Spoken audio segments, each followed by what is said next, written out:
இப்போ நான் ஒரு 50 வருஷம் போகிறேன், இல்லை 1 கோடி போகிறேன் அப்படின்னா எனக்கு அந்த 10 வருஷம் இஸ் மஸ்ட். நான் அந்த அந்த இடத்துக்கு போனதுக்கு அப்புறமா ஒன் கேன் டிசைட், இல்லைப்பா நான் என்ன ஃபியூச்சர் ஃபண்ட்ஸில் பண்ணிட்டேன், I need to venture into shares. இப்போது நீங்கள் லாஸ்ட் ஒரு 10 வருஷத்தில் நீங்கள் பார்த்தீங்கன்னா இந்தியா வந்து டிமானிட்டைசேஷன் பண்ணாங்க.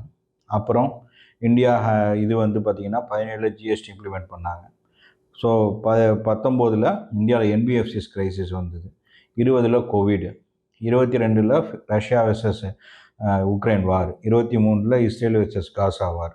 இவ்வளோ வாரில், இவ்வளோ ப்ராப்ளமில் மார்க்கெட் ஒவ்வொரு டயத்துலையும் ஒரு மாதிரி பிஹேவ் பண்ணும். நான் ஒரு இன்வெஸ்டராக என்னோட அந்த டாலரன்ஸ் லெவலில் அந்த ஒரு சர்க்கம்ஸ்டான்சஸ் எனக்கு ஹேண்டில் பண்ணுறது ரொம்ப கஷ்டம். எனக்கு என்ன பண்ணணும்னு கூட தெரியாது. வேறு இதே நான் ஒரு மியூச்சுவல் ஃபண்ட்ஸில் கொடுக்குறப்போ அந்த அவங்க எக்ஸ்பீரியன்ஸால் அந்த ப்ரெஷர் எப்படி ஹேண்டில் பண்ணுறாங்கன்னு நான் வியூ பண்ணிக்கலாம். அப்புறமா 10 வருஷம் கழிச்சு இல்லை 12 வருஷம் கழிச்சு slowly I can make myself into a full time, I mean ஒரு இன்வெஸ்ட்மெண்ட்ஸை பிஎம்எஸ்ஸோ இல்லை ஷேர்ஸ்லையோ நான் வெஞ்சரிங் பண்ணலாம்.